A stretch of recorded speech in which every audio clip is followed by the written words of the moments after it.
이제 우리 다 같이 자리에서 일어나셔서 15장 찬송 부르시면서 성령 강림일 후 19째 주일 낮 예배 시작하겠습니다.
우리의 마음과 욕망과 은밀한 것까지도 아시는 전능의 하나님, 성령의 감동으로 우리의 마음을 깨끗하게 하옵소서. 하나님을 온전히 사랑하고 그 거룩하신 이름을 진심으로 찬양하게 하옵소서.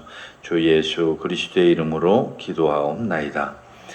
우리가 죄 없다고 하면 이는 자신을 속이는 것이요 진리가 우리 안에 있지 않기 때문입니다. 그러나 우리가 죄를 고백하면 신실하시고 의로우신 하나님은 우리의 죄를 용서하시고 모든 불의에서 깨끗하게 해 주십니다. 이제 지난 한 주간 우리의 삶을 돌아보면서 조용히 자신의 죄를 고백하는 시간을 갖겠습니다.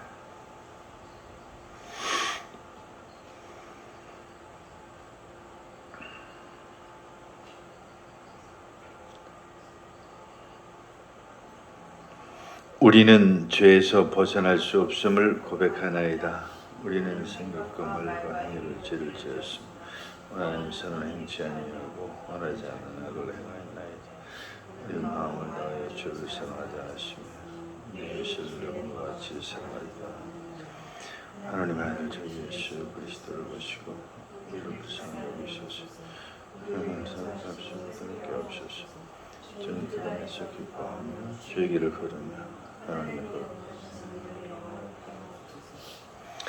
전능하신 하나님 아버지께서 우리를 불쌍히 여기시고 그의 외아들을 보내시사 우리의 죄를 대신하여 죽게 하셨으며 그의 공로로 우리의 죄를 사하여 주셨습니다. 그러므로 소명을 받고 안수받은 하나님의 말씀의 종인 나는 주 예수 그리스도의 명하심에 따라 여러분의 죄가 사해졌음을 성부와 성자와 성령의 이름으로 선포합니다. 이제 자리에 앉으셔서 찬송가 뒤에 교독문 74번 같이 교독하겠습니다. 교독문 74번 마태복음 5장의 말씀입니다.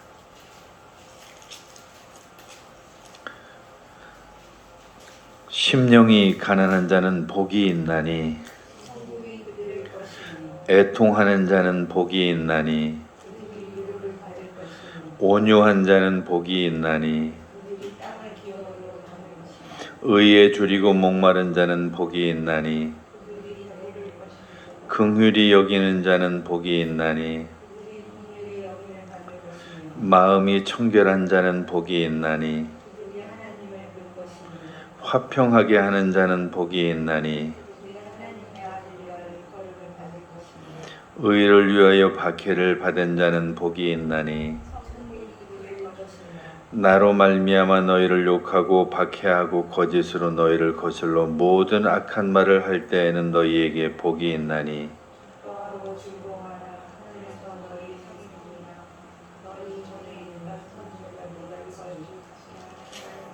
아멘. 이제 한번 같이 기도하실 때 나라와 민족을 위해서 기도하시고 교회를 위해서 기도하시고 많은 어렵고 힘든 우리 이웃들을 위해서도 한번 같이 기도하겠습니다.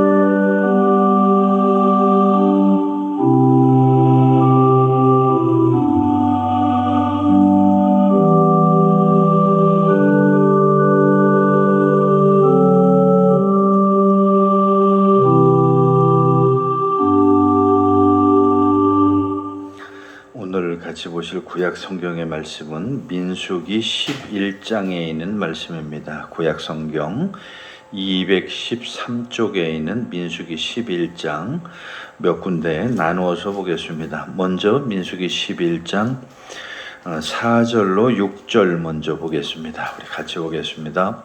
그들 중에 섞여 사는 다른 인종들이 탐욕을 품음에 이스라엘 자손도 다시 울며 이르되 누가 우리에게 고기를 주어 먹게 하랴. 우리가 애굽에 있을 때에는 값없이 생선과 오이와 참외와 부추와 파와 마늘들을 먹은 것이 생각나거늘 이제는 우리의 기력이 다하여 이 만나 외에는 보이는 것이 아무것도 없도다 하니 10절로 16절입니다. 백성의 온 종족들이 각기 자기 장막문에서 우는 것을 모세가 들으니라. 그러므로 여호와의 진노가 심히 크고 모세도 기뻐하지 아니하며 모세가 여호와께 여짜오되 어찌하여 주께서 종을 괴롭게 하시나이까?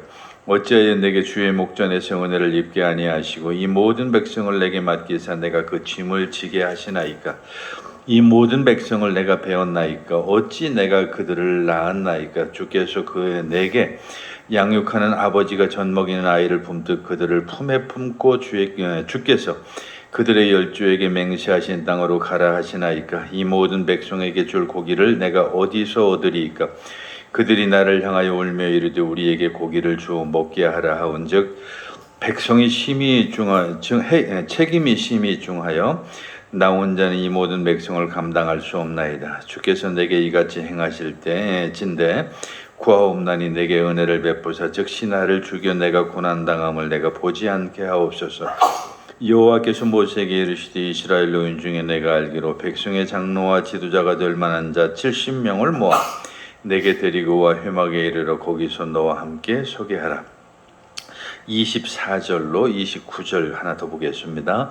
모세가 나가서 여호와의 말씀을 백성에게 알리고 백성의 장로 70인을 모아 장막에 둘러 세우매 여호와께서 구름 가운데 강림하사 모세에게 말씀하시고 그에게 임한 영을 70장로에게도 임하게 하시니 영이 임하신 때에 그들이 예언을 하다가 다시는 하지 아니하였더라. 그 기명된 자 중 엘닷이라 하는 자와 메닷이라 하는 자 두 사람이 진영에 머물고 장막에 나아가지 아니하였으나 그들에게도 영이 임하였으므로 진영에서 예언한지라. 한 소년이 달려와서 모세에게 전하여 이르되 엘닷과 메닷이 진중에서 예언하나이다 하매 택한 자 중에 한 사람 곧 모세를 섬기는 눈의 아들 여호수아가 말하여 이르되 내 주 모세여 그들을 말리소서. 모세가 그에게 이르되 내가 나를 두고 시기하느냐. 여호와께서 그의 영을 그의 모든 백성에게 주사 다 선지자가 되게 하시기를 원하노라. 아멘. 오늘 사도서 관문은 야고보서에 있는 말씀 보겠습니다. 야고보서 5장 13절로 20절입니다. 신약성경 376쪽에 있는 야고보서 5장 13절로 20절까지 있는 말씀을 우리 같이 보겠습니다. 너희 중에 고난당하는 자가 있느냐 그는 기도할 것이요 즐거워하는 자가 있느냐 그는 찬송할지니라. 너희 중에 병든 자가 있느냐 그는 교회의 장로들을 청할 것이요 그들은 주의 이름으로 기름을 바르며 그를 위하여 기도할지니라. 믿음의 기도는 병든 자를 구원하리니 주께서 그를 일으키시리라. 혹시 죄를 범하였을지라도 사하심을 받으리라. 그러므로 너희 죄를 서로 고백하며 병이 낫기를 위하여 서로 기도하라. 의인의 간구는 역사하는 힘이 큼이니라. 엘리야는 우리와 성정이 같은 사람이로되 그가 비가 오지 않기를 간절히 기도한즉 3년 6개월 동안 땅에 비가 오지 아니하고 다시 기도하니 하늘이 비를 주고 땅이 열매를 맺었느니라. 내 형제들아 너희 중에 미혹되어 진리를 떠난 자를 누가 돌아서게 하면 너희가 알 것은 죄를 미혹된 길에서 돌아서게 하는 자가 그의 영혼을 사망에서 구원할 것이며 허다한 죄를 덮을 것임이라. 아멘. 찬송가 364장 찬송 드리겠습니다.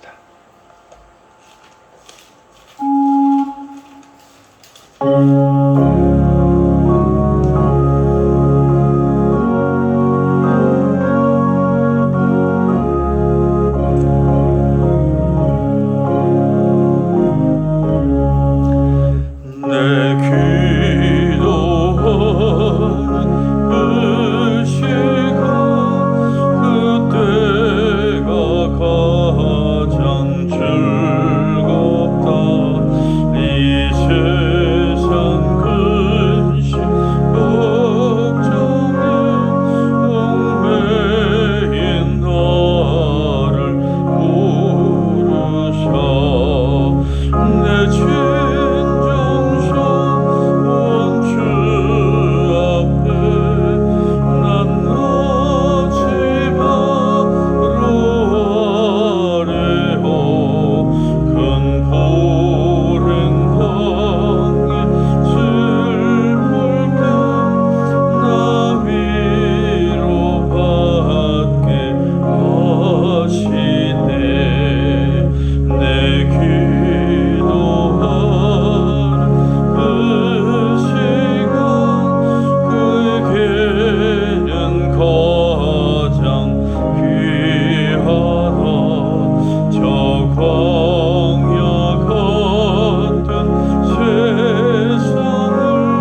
들을 복음서 말씀은 마가복음에 있는 말씀 같이 보겠습니다.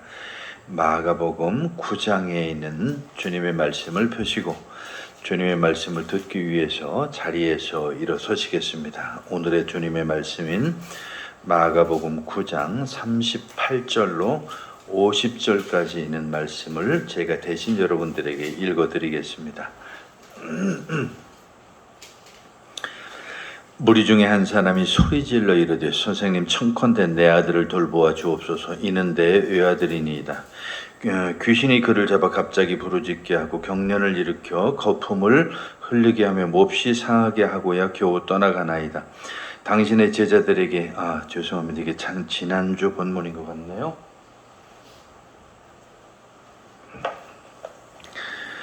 마가복음 9장 38절로 50 맞네요. 제가 조금 착각했습니다. 예수께서 대답하여 이르시되 믿음이 없고 패역한 세대여 내가 얼마나 너희와 함께 있으면 너희에게 참으리요. 내 아들을 이리로 데리고 오라 하시니 올 때 귀신이 그를 거꾸로 들이고 심한 격려를 일으키게 하는지라. 예수께서 돌아온 귀신을 꾸짖으시고 아이를 낳게 하사 그 아버지에게 도로 주시니 사람들이 다 하나님의 위엄에 놀라니라. 그들이 다 그 행하시는 모든 일을 놀랍게 여길세 예수께서 제자들에게 이르시되 이 말을 너희 귀에 담아두라. 인자가 가자 장차 사람들의 손에 넘겨지리라 하시되 그들이 이 말씀을 알지 못하니 이는 그들로 깨닫지 못하게 숨긴 바 되었음이라. 또 그들은 이 말씀을 묻기도 두려워하더라. 제자 중에 누가 크냐 하는 변론이 일어나니 예수께서 그 마음에 변론하는 것을 아시고 아이 하나를 데려다가 자기 곁에 세우시고 그들에게 이르시되 누구든지 내 이름으로 어린아이 하나를 영접하면 곧 나를 영접하며 또 누구든지 나를 영접하면 곧 나를 보내신 이를 영접함이라. 너희 모든 사람 중에 가장 작은 자가 그가 큰 자니라. 요한이 여짜오되 주여 어떤 사람이 주의 이름으로 귀신을 내쫓는 것을 우리가 보고 우리와 함께 따르지 아니함으로 금하였나이다. 예수께서 이르시되 금하지 말라. 너희를 반대하지 않는 자는 너를 위하는 자니라 하시니라. 아멘. 사도신조로 우리 신앙 고백 드리겠습니다. 전능하사 천지를 만드신 하나님 아버지를 내가 믿사오며 그의 아들 우리 주 예수 그리스도를 믿사오니 이는 성령으로 잉태하사 동정녀 마리에게 나시고 본디오 빌라도에게 고난을 받으사 십자가에 못 박혀 죽으시고 장사한 뒤 사흘 만에 죽은 자 가운데서 다시 살아나시며 하늘에 오르사 전능하신 하나님 우편에 앉아 계시다가 저리로서 산자와 죽은 자를 심판하러 오시리라. 성령을 믿사오며 거룩한 공회와 성도가 서로 교통하는 것과 죄를 사해 주시는 것과 몸이 다시 사는 것과 영원히 사는 것을 믿사옵나이다. 아멘. 이제 자리에 앉으셔서 찬송가 369장 찬송 드리겠습니다.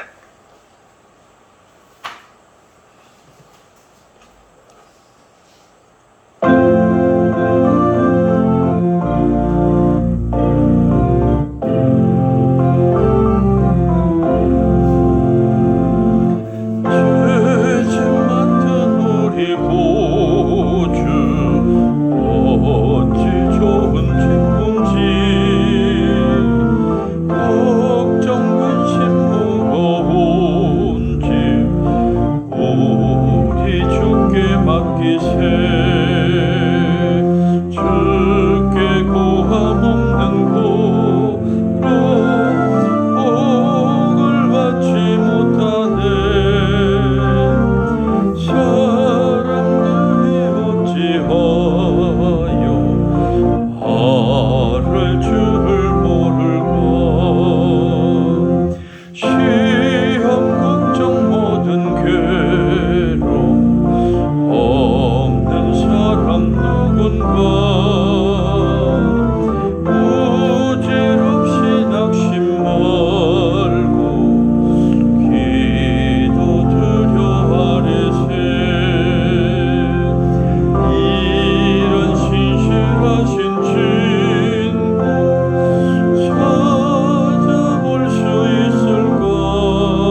하나님 아버지와 우리 주 예수 그리스도로부터 오는 은혜와 평강이 오늘도 여러분과 함께 하시기를 간절히 축원합니다. 오늘은 특별히 야고보서 5장에 있는 말씀을 중심으로 해서 믿음의 기도라고 하는 제목으로 같이 은혜를 나눠보려고 합니다. 사실 야고보서는 좀 특별한 편지라고 이렇게 말할 수가 있습니다. 왜냐하면 야고보서를 가만히 읽다 보면은 믿음보다도 행함이 더 중요한 것처럼 이렇게 느껴질 때가 있기 때문에 그렇죠. 그래서 마치 잘못 이해하면은 믿음이 없어도 예수 믿는 사람들은 행함이 중요한 것이다라고 이렇게 오해되어질 수 있는 그런 내용들이 많기 때문에 이제 그런 오해를 받아요.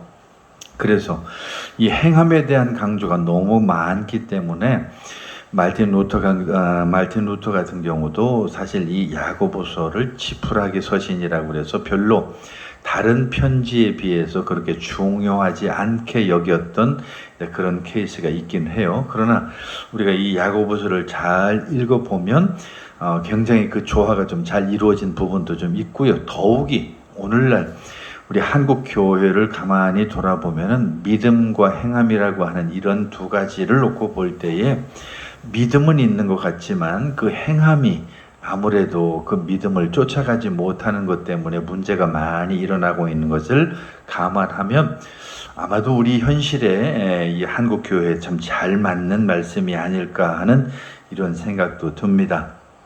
어쨌든 이제 야고보서 우리가 읽은 부분이 5장의 말씀인데 그 야고보 편지 중에 마지막 부분, 즉 결론 부분에 해당이 되는 거예요. 그래서 이 결론 부분에 몇 가지 주제를 가지고서 거기 설명을 하고 있는데 우리가 읽지 않은 그 야고보서 5장 앞부분에 1절로 6절에 보면 그 부자들 이야기가 거기 나와요.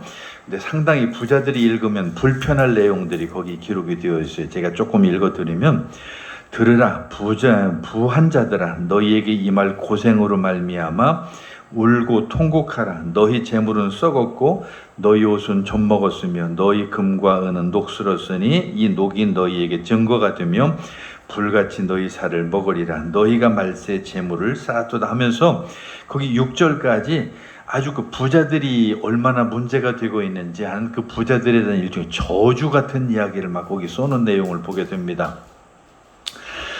사실 이 이야기가 그냥 문자적으로 이해하면 부자들이 정말로 이 야고보서만큼은 읽고 싶지 않을 것 같아요. 특히 부자들이 이렇게 이런 결말 내지는 결과를 갖는다고 한다면 부자 되고 싶은 사람이 아무도 아마 없을 정도로 그렇게 거기에 아주 끔찍한 말씀들이 써 있죠. 어쨌든 이 야고보서는 이 편지를 받는 사람들이 아마도 우리 생각에 이런 것을 보건대 가난한 사람들이었을 것 같아요. 그래서 가난한 사람들에게 이 부자들에 대한 것에 대해서 결코 부러워하지 말아라. 부자를 부러워할 필요가 하나도 없다라고 하는 그런 의도에서 이런 결론적인 하나의 어떤 이야기를 그들에게 편지를 보낸 것이 아닐까 생각이 됩니다. 사실 가만히 생각해 보면 그래요. 오늘날 우리 현실도 마찬가지죠. 부에 대한 유혹이라고 하는 것은 참 큰 거예요. 예를 들어서 우리가 조그마한 하나의 집을 사도 그렇고 그 집을 사게 되면 조금 더 좋은 집, 큰 집, 그리고 더 비싼 집 이런 것처럼 우리가 모든 물건도 그렇죠. 뭐 자동차도 그렇고 우리가 입는 옷도 그렇고 우리가 사용하는 여러 가지 생필품들조차도 우리가 스스로 어떤 돈이 있다고 한다면 자꾸 우리가 그것을 절제하지 못하고 더 좋은 것으로 가고 싶어 하는 게 우리 인간의 심리라는 거죠. 사실은 많은 그 전문가들 내지는 그 어떤 사회학자들이 얘기하기도 하는 그런 것 중에 우리에게 필요한 필수적인 것들은 사실 10가지도 안 된다고 그래요. 근데 우리가 여러분 집에 있는 그런 여러 가지 내가 가지고 있는 것들 생각해보면 10가지가 뭐예요? 1000가지, 10,000가지는 되잖아요. 우리가 정작 필요한 것은 그 몇 가지밖에 안 된다는 거예요. 그래서 그런 욕심 때문에 자꾸 하나가 늘어나고 두 개가 늘어나고 나중에는 이루 말할 수 없는 많은 것들로 이렇게 우리가 가지고 있는 것을 보게 되죠. 뭐 우리가 흔히 하는 그런 예를 하나 들어보면은 뭐 옷 같은 것도 그렇죠. 요즘 우리 한국에 그나마 뭐 옷 같은 것을 저렴하게 살 수 있는 그런 여러 시장도 많이 있고, 그리고 메이커가 아닌 그런 그 제품들이라고 하면 뭐 큰 비용 들이지 않고도 살 수 있다 보니까 요즘에 그 메이커들이 조금 좀 시들해졌다고 그래요. 왜냐하면 젊은 세대에서 값이 싼 것들을 새롭게 자꾸 사는 이런 것 때문에 그렇게 되었다고 하는데, 또 거기에도 큰 문제가 있어요. 지난번 언젠가 제가 한번 얘기했던 걸로 기억이 드는데, 이제 옷 쓰레기들이 너무 많아지는 거예요. 옷이 너무 많이 남아나니까 이제는 재활용 의류 통이 이제 미어 터져서 거기다 넣지도 못하고 옆에다 놓고, 그리고 한 번씩 여러분도 경험해 보셨겠지만 이사 한 번을 하려고 하면 막 옷 보따리들이 얼마나 많은지, 그래서 몇 보따리씩 옷을 막 버려야 되고, 이런 현실들이 우리가 지금 겪고 있는 현실이라고 하는 거죠. 어쨌든 그런 의미에서 우리가 나름대로 잘 살게는 됐지만, 그런데도 우리 욕심을 주체하지 못해서, 만약에 내가 돈이 없으니까 그렇지 내 돈만 있으면 그냥 끊임없이 사들일 거라고요. 그리고 또 부자들에 대해서 끊임없이 뭐 부러워하고, 그래서 우리 한국의 대표적인 어떤 그런 그 부러움 가운데 하나가 뭐 명품 같은 것을 입는, 뭐 그리고 가지고 다니는 것에 대해서 굉장히 자랑스러워 하잖아요. 제가 어젠가 그 어떤 온라인에 그런 글을 하나 읽었어요. 그러니까 독일에서 한 10여 년을 살았던 어떤 사람이 자기가 독일에서 살면서 10여 년 동안 경험한 그 사람들의 삶의 방식을, 자기 느낌을 적은 거예요. 근데 거기에서 그런 얘기가 나와요. 정말 거기 사람들은 명품을 걸치거나 명품을 부러워하거나 이런 사람이 거의 없대요. 아주 극소수를 제외하면 나머지 사람들은 다른 사람이 반바지를 입든 티셔츠를 입든 청바지를 입든 뭐를 입었든지 관심을 안 갖는데, 상대방이 뭘 입었든지 아무런 관심이 안 갖는 거예요. 그런데 우리 같으면은 제일 관심 갖는 게 유명한 명품 가지고, 와 이거 언제 샀어 하면서 막 또 그거 물어보고, 이거 얼마짜리야 하면서 또 얼마짜리 가격도 물어보고, 이게 우리 한국인들의 그 특성인데, 거기 사람들은 그런 게 없대요. 그냥 그게 거기 사람뿐만 아니라 서양 사람들의 특징 중에 하나가 그거죠. 남이 뭘 입거나 남이 뭘 가지거나 이런 것들에 대해서 뭐 부러워하거나 그렇게 하는 게 없어요. 그냥 내 필요한 것들이 있으면 그걸로 만족하고, 또 남을 무시하지 않는 거예요. 우리 한국인들 특히 문제되는 것 중에, 내가 뭘 좀 가지면 이 목부터 뻣뻣해지죠. 그래서 자기가 뭘 대단한 사람인 것처럼 아주 참 꼴보기 싫은 그런 모습들을 우리가 봐야 되는 그런 일들이 있죠. 내가 정말로 없을 때나 있을 때나 사람이 여일하고 똑같아야 되는데, 뭘 좀 가지고 좀 부자가 됐다 싶으면 마치 무슨 힘이라도 생긴 것처럼 거만해지고 교만해지는 이런 모습들 때문에 늘 문제가 되어진다라고 하는 거예요. 그래서 이제 이 야고보는 부자들 부러워하지 말라고, 부자들한테 유혹받지 말라고, 부자들이 그렇게 부자가 된 것은 어찌 보면 잘못된 것으로 부자가 된 것이 많다. 즉 그 뒤에 이제 쭉 3절 4절 이하의 그런 내용이 나오는데, 부자들이 정당한 방법으로 부자 된 게 아니라 다 나름대로 술수를 써가지고 잘못된 방법으로 그 부자 된 그것들 두고 봐라, 다 망하고 나중에 그 끝이 형편없을 것이라고 이렇게 이야기하면서 가난한 사람들을 이제 위로하는 그런 내용이 앞부분에 나와 있어요. 그리고 이제 거기 7절 이하의 말씀에 보면 무슨 내용이 나왔냐면, 거기 7절 이하 이렇게 써 있죠. 그러므로 형제들아, 주께서 강림하시기까지 길이 참으라.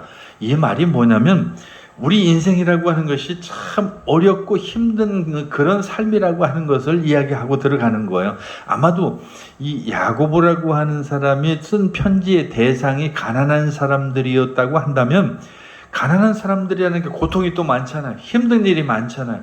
여러 가지 어렵고 고통스러운 일이 많이 있으니까, 그런 고통이 넘치는 이런 세상 속에서 어떻게 살 것인지를 이제 이 고통스러운 현실을 이야기하는 거죠. 우리가 지난 몇 년 동안 그 코로나라고 하는 아주 질병 때문에 많이 고통을 당하기도 했고요.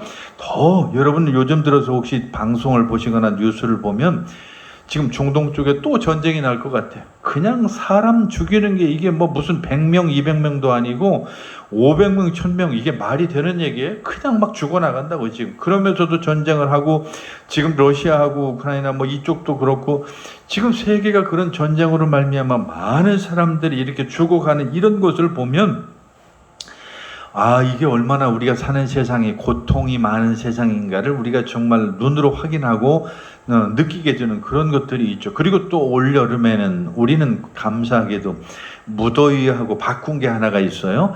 그 무더위가 오는 그 기압 때문에 고기압 때문에 결국은 밑에 태풍이 우리한테 오지 않았다라고 하는 또 좋은 점이 있었죠. 근데 그 태풍이 주로 많이 발생하는 저쪽 그 필리핀 지역에서 태풍이 많이 발생하죠. 거기 태풍이 발생해서 그것이 이제 주로 일본으로 가든지 중국으로 향하든지 하는 이런 것들이 많아요. 근데 여러분도 뉴스에 보면 알겠지만 정말 끔찍해요. 그냥 그 태풍이 확 휩쓸고 가면은 나무고 건물이고 사람이고 그냥 아무 나무나는 것도 없이 막 싹 쓸어가는 이런 것을 보면 참 무섭기도 하고, 어쨌든 우리 삶이라고 하는 것이 고통의 삶이구나라고 하는 것을 안 느낄 수 없다라고 하는 것이죠. 정말 그래서 이 야곱은 우리의 삶이라고 하는 것이 참 어차피 고통스러운 삶이다라고 하는 그런 이야기를 하는 거예요. 그러면서 이제 오늘 우리가 같이 읽은 본문이 시작이 되는데, 오늘 본문에 뭐라고 하냐면 그 12절에 그렇게 시작을 해요. 내 형제들아 무엇보다도 라고 하면서 이제 거기 맹세하지 말라고 하는 그런 얘기하고 이제 몇 가지 쭉 그 권면을 하는데, 중요한 것들을 이야기하는 것 같지만 사실은 그 당시 사람들이 주로 편지를 쓰는 하나의 형식 중에 하나가 바로 이런 표현이에요. 뭐 옛날 우리 한국도 편지 쓸 때 어른들한테 편지를 쓰면 앞에다 꼭 누구누구 전상서 해서 어른들 앞에는 그 전상서라는 표현을 꼭 썼는데, 요즘엔 그 표현이 이제 없어졌죠. 그런 표현을 썼던 것처럼 이 당시에도 그런 편지를 쓸 때 서두에 나오는 이제 그런 얘기들이 바로 그렇게 상투적으로 사용되어지는 그런 내용들이라고 하는 것이죠. 그리고 이제 본론이 거기 13절 이하에 나와요. 너희 중에 고난당하는 자가 있느냐 그는 기도할 것이요 라고 하면서 오늘의 키포인트는 그거예요. 너희가 그렇게 부자들을 보면서 뭐 유혹을 받고 힘들어하고 그리고 삶 자체가 고통스럽고 괴롭느냐? 그러면 기도해라. 이거예요. 그러니까 오늘 우리가 읽은 본문의 전체 한마디로 요약을 하면 기도하라는 거예요. 기쁜 자가 있느냐? 기도해라. 고난 받는 자가 있느냐? 기도해라. 병든 자가 있느냐? 기도해라. 기도하라는 거예요. 기도하면 바로 그 기도가 바로 그 삶을 하나님의 귀한 은혜 가운데로 인도한다라고 그렇게 이야기하는 거죠. 특히 거기 뭐라고 또 표현하고 있냐면은 14절에 보면 교회의 장로들을 청할 것이요 그런 표현을 거기 썼는데, 이 장로들이라고 하는 것은 이제 영적인 지도자들이에요. 오늘로 말하면 어떤 그 목회자들을 이야기하는 뭐 그런 표현도 되리라고 생각이 되는데, 바로 그렇게 해서 더불어 함께 기도하라. 그런 기도함으로 말미암아 너희가 어려움에서 벗어날 수 있다라고 그렇게 얘기해요. 그리고 13절에 보면 기도만 관심 있는 건 아니에요. 오히려 기도하는 그 개인 기도만 이야기하는 것이 아니라 공동체의 어떤 그런 기도에 대해서도 거기 이야기하고 있는 것을 보게 됩니다. 그러니까 단순히 내가 혼자 기도하는 것만 중요한 것이 아니라 같이 모여서 함께 교회에서 기도하는 것도 이게 중요하다라고 이렇게 얘기하는 것이죠. 그래서 기도가 얼마나 중요한 것인가를 지금 거기 강조해서 말하고 있는 겁니다. 고통받는 사람들과 병든 사람들 가운데에서 정말 건강하게 그리고 새로운 어떤 밝은 마음을 얻을 수 있는 그런 것들에서 해결해 줄 수 있는 그게 바로 기도라고 하는 그런 것이죠. 그래서 거기 15절에도 보면 믿음의 기도는 병든 자를 구원하리니 주께서 그를 일으키시리라 이렇게 거기 성경에 말씀하고 있는 거 봅니다. 근데 우리가 하나 참고로 알고 할 것은 13절 끝부분에 보면 그는 찬송할지니라 라고 하는 이런 표현이 거기 같이 나오는 것을 보게 돼요.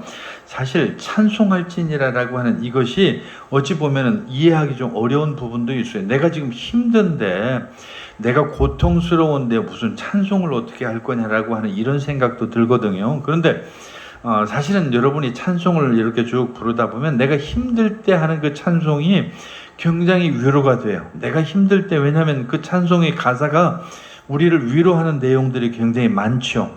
그래서 여러분들이 많은 찬송을 듣고 많은 찬송을 불러버릇하면 그게 내 신앙생활에 굉장히 큰 도움이 됩니다. 저는 평소에 자동차에 라디오 주파수를 딱 한 곳으로 고정하고 그냥 듣는데 이제 그게 93.9예요. 93.9는 이제 CBS 음악 FM이기 때문에 CBS가 방송을 몇 개를 해요. CBS가 여러분이 어플을 이제 레인보우라고 하는 어플을 깔면 그 CBS에서 방송이 일반 기독교 방송, 표준 방송이라고 그러죠. 일반 CBS 기독교 방송이 있고 이제 뉴스나 이런 거 하는 거죠. 그리고 또 하나가 이제 음악 방송이 있어요. 그리고 또 일반에게는 안 돼, 일반 지상파가 아닌 온라인으로만 되는 그 조이 포유라고 해서 이제 가스펠, 우리 기독교적인 음악만 틀어주는 그런 방송이 있거든요. 근데 저는 음악 방송만 하루 종일 그냥 틀어놓는데 그 음악 방송이 4시부터 시작해서 7시까지 3시간 동안에는 항상 찬송을 보내줘요. 4시부터 시작해서 7시까지 찬송인데 저는 자다가 그 시간에 잠을 깨면 늘 그냥 그 방송을 틀어놓고 그냥 그 찬송을 듣는데 아주 굉장히 많은 위로가 되기도 해요. 아니면 여러분들이 정말 찬송을 듣고 싶다고 한다면 그 레인보우라고 하는 어플을 깔고 거기에 Joy for You라고 하는 그 채널에 들어가면 하루 종일 거기는 우리 기독교적인 찬송만 내보내는 그런 방송이 또 있죠. 어쨌든 참 괜찮은 건데 그런 식으로 해서 듣다 보면 굉장히 우리가 위로가 많이 돼요. 그리고 여러분들이 마음이 외롭고 괴롭고 힘들 때 뭐 기도하는 것이야 뭐 두말할 나위도 없지만 그래서 조용히 내가 아는 찬송을 내가 혼자 스스로 불러보면 그게 나에게 큰 힘이 되기도 하고 위로가 되기도 하고 굉장히 여러 가지로 도움이 많이 된다는 것을 알 수가 있게 됩니다. 그런 의미에서 내가 찬송을 알아야 되겠죠. 물론 듣는 것도 있지만 내가 그래도 아는 찬송을 부르는 것도 좋은 거니까. 그래서 큰 힘든 일이라든지 고통스러운 일이 있을 때 이렇게 찬송도 우리에게 많은 힘이 되어줄 수 있다라고 하는 것을 거기 13절에 그 부분 얘기하는 것이죠. 특히 이제 15절 거기 믿음의 기도에 대해서 거기 얘기하고 있죠. 이 믿음의 기도라고 하는 것이 얼마나 소중한 것인가. 거기 보면 믿음의 기도의 능력에 대해서 얘기를 해요. 믿음의 기도는 병든 자를 구원하리니 주께서 그를 일으키시리라. 혹시 죄를 범하였을지라도 사하심을 받으리라. 그러므로 너희가 너희 죄를 서로 고백하며 병이 낫기를 위해 서로 기도하라. 의인의 간구는 역사하는 힘이 큼이니라. 우리가 기도할 때 우리가 예배 중에도 기도 시간에 그런 기도 많이 했잖아요. 우리를 위한 기도도 물론 하지만 우리 이외에 우리 주변에 많은 다른 사람을 위해서 하는 기도도 우리에게 참 중요한 거예요. 그런 것을 우리가 중보 기도라고 이렇게 얘기하죠.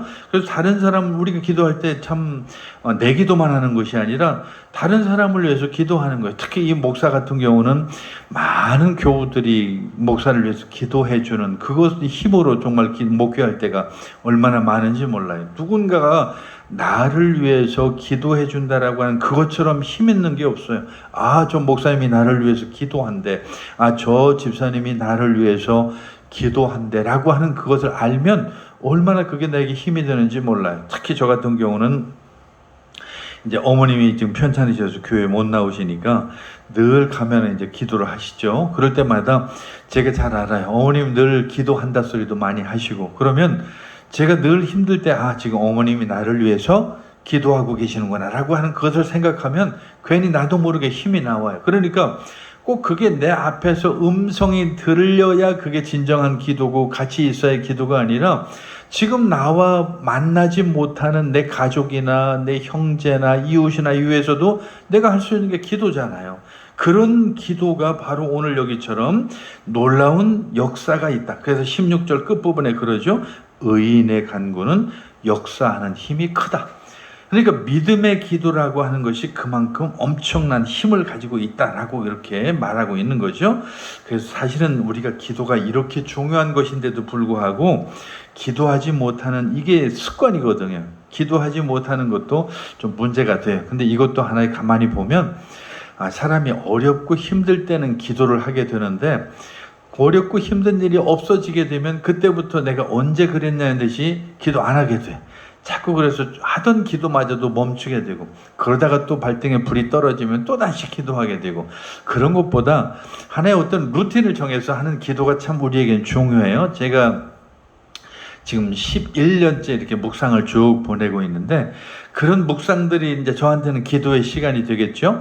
여러분도 여러분 나름대로 아침도 좋고 저녁도 좋고 아니면 직장에서도 괜찮아요. 내가 시간이 날 때 하루 중에 내가 그래도 나름대로 조용히 내 자신을 뒤돌아볼 수 있는, 그리고 하루를 돌아볼 수 있는 그런 시간이 있을 때 그렇게 하면 좋다는 거예요.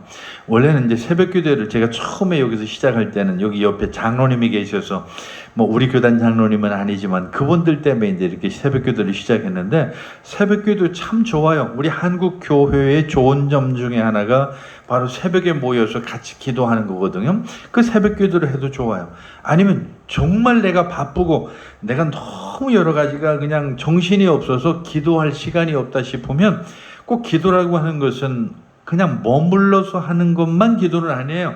내가 움직이면서도 할 수 있는 게 기도예요. 그러니까 내가 뭘 밥을 하면서도 기도해도 되고, 설거지를 하면서 기도해도 되고, 내가 빨래를 하면서 기도해도 되고, 그거 좋아요. 그리고 기도라고 하는 것은 꼭 내가 입으로만 하는 것이 아니기 때문에 내 마음속으로도 할 수 있는 기도잖아요. 정말 내가 하고 싶은 그 마음속의 기도들을 쭉 하고, 가능하다면 저는 그런 것도 좋다고 봐요. 왜냐하면 그 입으로 혼자 중얼거리는 하나님과의 대화도 나는 참 좋다고 봐요. 그래서 누가 뭐 옆에 피해가 되지 않고 방해되는 사람이 없다면 그냥 내가 일하면서도 그냥 하나님 앞에 기도하는 거예요. 하나님, 내가 오늘 뭐 이런 일이 있었는데 이렇게 됐습니다. 하나님, 내가 이런 때는 어떻게 하면 좋지요? 뭐 하나님 이런 것 좀 도와주시면 좋겠어. 이렇게 기도하는 거예요. 근데 그 기도가, 그렇게 입으로 하는 기도가 좋은 것 중에 하나가 뭐냐면 내 귀에 들린다는 거예요. 사람이, 우리가 공부할 때 제일 좋은 공부 방법 중에 하나가 시청각을 사용하라는 거잖아요. 내가 영어 단어를 외울 때 그냥 마음속으로 북 하면 B-O-O-K 뭐 이렇게 하면서 계속 이렇게 외우는, 마음속으로 하는 것보다 내가 B-O-O-K 내가 입으로 이야기하면 그게 귀로 들리기 때문에 2배의 공부 효과가 있다고 내가 어려서부터 참 많이 들었던 그런 공부 방법이었던 것 같아요. 마찬가지예요. 기도라고 하는 것도 끊임없이 내가 하나님 앞에 하되 내 입으로 소리내서 하면 그 기도가 내 귀에도 들어오니까 더 기도가 더 내 마음에 와닿는 그런 기도가 되는 것 같아요. 어쨌든 그런 좋은 기도를 우리가 하지 못했다고 한다면 내가 좋은 시간, 내가 편리한 시간을 정해서 그렇게 할 수 있는 기도가 얼마나 좋은가. 거기 오늘 나온 것처럼 믿음의 기도는 병든 자를 구원하리니 주께서 그를 일으키시리라. 그리고 뿐만 아니라 저 죄를 범하였을지라도 사하심을 받는다. 이 죄의 고백이라고 하는 게 그게요. 우리가 예배 드릴 때 우리 예배 순서 중에서도 그 죄의 고백 시간이 있잖아요. 그게 바로 그거거든요. 우리가 지난 한 주 동안에 우리 인간의 성정을 가진 사람들이 내가 하나님의 말씀대로 바로 살고 싶었지만 내 마음대로 안 돼서 나도 모르게 은연중에 지은 죄도 있을 것이고 잘못한 것도 있을 것이고 하는 이런 것들이 많다는 거예요. 그렇기 때문에 그런 것들을 하나님 앞에 우리가 고백할 수 있는 것도 좋은 거죠. 하나님, 내가 오늘 하다 보니까 어떻게 저분에게 어떤 아무개에게 상처를 줬네요. 아무개에게 내가 불편하게 했네요. 라고 하면서 나름대로 내가 잘못한, 내 은연중에 잘못했던 그런 것들이 있다고 한다면 그런 것들을 고백하면 하나님이 용서한다고 그렇게 지금 나오잖아요. 그리고 너희 죄를 서로 고백하며 병이 낫기를 위해 서로 기도하라고. 이게 아까 말씀드린 중보기도예요. 서로를 위해서 기도하는 거예요. 지금 우리가 같이 교회 생활하는 가장 좋은 점 중에 하나가 뭐냐면 그 사람이 어떤 어려움에 처한 것을 우리가 알게 되는 거예요. 가끔 어떤 사람들이 그런 얘기 많이 하잖아요. 교회 나가면 뭐래? 그냥 집에서 내가 예배 드릴 거, 텔레비전도 있고, 뭐, 라디오도 있고, 집에서 혼자 예배 드려도 되는데, 그건 물론 그럴 수도 있죠. 그러나, 사실 우리가 이렇게 같이 모여서 교회 생활을 하고 같이 만나서 교제를 나누고 하는 이런 것들은 다름이 아니라 상대방을 아는 거예요. 저 집안에 뭐가 있고 어떤 어려움이 있고 어떤 고통이 있고 저 사람이 어떤 건강에 문제가 있다. 그러면 서로를 위해서 기도해 주는 거죠. 그게 바로 서로를 위해서 하는 중보기도가 되는 것이고 그런 기도를 하는 거예요. 중요한 것은 16절 끝에 의인의 간구는 역사하는 힘이 크다고. 정말 이것처럼 우리에게 힘이 되는 말이 없어요. 정말 이 말씀대로 정말 믿음으로 하는 기도야말로 그 응답의 역사가 크다라고 하는 거죠. 그러면서 이제 17절 이하에 하나 예를 거기 들어주는 것을 보게 됩니다. 예를 하나 드는데 그게 무슨 예냐면 의인의 기도가 어떤 기도인가를 예를 드는 거예요.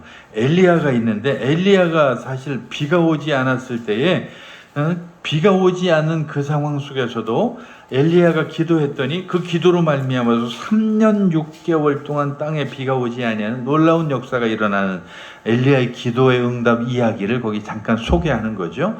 사실 우리도 마찬가지예요. 어떤 많은 사람들의 어떤 예를 들음으로 말미암아서 그 믿음의 사람들의 삶을 우리가 본받고 힘을 얻는 것들이 많죠. 대표적인 게 그거예요. 우리 교회 안에서는 간증이라고 얘기하죠. 어떤 사람이 열심히 신앙생활을 하는데 그 신앙생활을 하면서 경험했던 정말 하나님의 은혜의 경험들을 다른 사람들에게 나누게 되면 다른 사람들이 얼마나 힘이 나는지 몰라요. 저분처럼 저렇게 신앙생활을 했더니 하나님께서 복을 주시고 은혜를 베풀어 주셨다라고 하는 그런 것들을 우리가 또 힘을 얻게 되는 거죠. 19절 20절 거기 마무리하는 내용이 거기 나와 있습니다. 19절 20절에 보면 결국 충실한 자들에게 주시는 그 약속이 거기 나오죠. 내 형제들아, 마지막 결론이에요. 너희 중에 미혹되어 진리를 떠난 자를 누가 돌아서게 하면 너희가 알 것은 죄를 미혹된 길에서 돌아서게 하는 자가 그의 영혼을 사망에서 구원할 것이며 허다한 죄를 덮을 것임이라. 네, 굉장히 의미가 있는 거죠. 적극적인 믿음을 굳게 지키고 기도와 책임감에 몰두한 사람들에게는 그 생명과 죄로부터의 어떤 자유로 가는 길이 주어진다라고 성경이 우리에게 말씀하고 있다라고 하는 얘기입니다. 자, 어쨌든 이 야고보서라고 하는 것은 사실 그 대상이 어떤 한 특정한 집단이라기보다는 디아스포라, 즉 흩어져 있는 많은 그리스도인들일 가능성이 좀 커요. 그러다 보니까 그 흩어진 사람들이 현실 속에서 어렵고 힘들고 많은 고통 속에서 살아가는 것을 보고 이 야고보가 많은 힘을 주기 위해서 편지를 썼는데 그 핵심, 그 결론은 기도예요. 기도. 오늘 우리는 늘 그렇게 얘기하죠. 성경 말씀은 영혼의 양식이고 기도라고 하는 것은 영혼의 호흡이다. 그러니까 우리가 숨을 쉰다라고 하는 것은 끊임없이 기도한다라고 하는 얘기하고 똑같은 거죠. 그럼 따라서 오늘 이 엘리야의 역사처럼 믿음의 간구 그리고 의인의 간구를 우리가 하나님 앞에 응답을 위해서 저나 여러분이 열심히 때를 얻든지 못 얻든지 기도할 수 있기를 간절히 축원합니다. 기도하겠습니다. 사랑이 많으신 하나님 아버지, 오늘 기도의 중요성에 대해서 이 야고보가 말씀하고 있는 것을 듣게 됩니다. 주님, 우리가 이 땅에 살아가면서 고통과 고난은 늘 있는 것이로되 그 속에서 우리가 기도함으로 그것을 잘 극복하게 하시고 그 기도를 들으시는 믿음의 기도가 우리 가운데 드러나게 하여 주시옵소서. 예수님의 이름으로 기도하옵나이다. 아멘.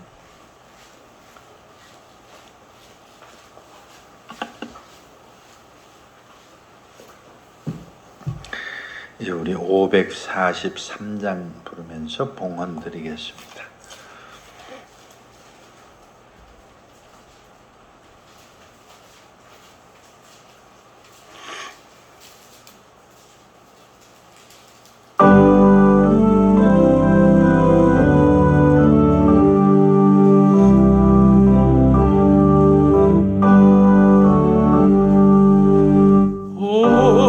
어려운 일 당할 때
아버지, 온전히 우리가 어렵고 힘들고 고통스러운 일을 당할 때마다 믿음의 기도를 드림으로 하나님의 놀라운 역사를 경험하는 우리가 되게 하여 주시옵소서.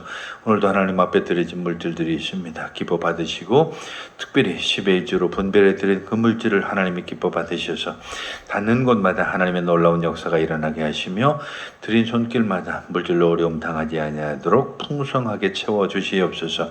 이 모양 저 모양으로 감사하며 드린 물질을 하나님 기억하여 주셔서 저들의 삶에 감사가 넘치게 하시고 저들의 삶 속에서 물질로 어려움 당하지 아니하도록 채워 주시옵소서. 이 모양 저 모양 드린 물질 위에 그리고 드리지 못한 손길 위에도 더 큰 복을 더해 주시고 믿음도 더해 주셔서 하나님의 귀한 은혜 안에서 주의 일을 감당할 수 있도록 도와 주시옵소서. 예수님의 이름으로 기도하옵나이다. 아멘. 주보 뒤에 광고 참고하시기를 바라겠고요.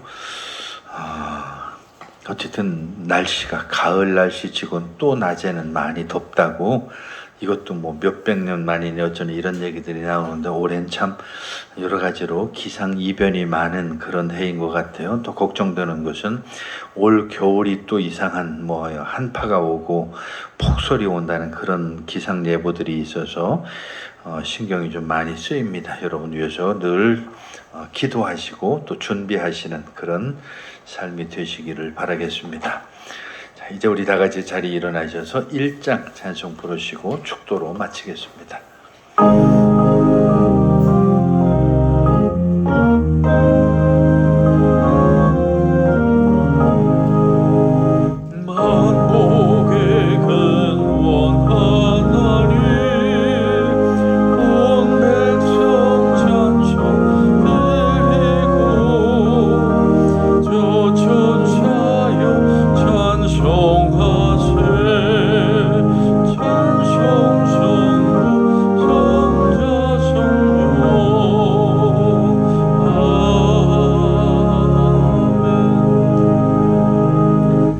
이제는 우리 주 예수 그리스도의 크신 은혜와 하나님 아버지의 극진하신 사랑과 성령의 감동 감화 교제 교통하심이 믿음의 기도를 통하여 하나님의 귀한 은혜를 힘있게 원하는 사랑하는 모든 성도들 머리 위에 이제부터 영원까지 함께 하시기를 간절히 축원하옵나이다. 아멘.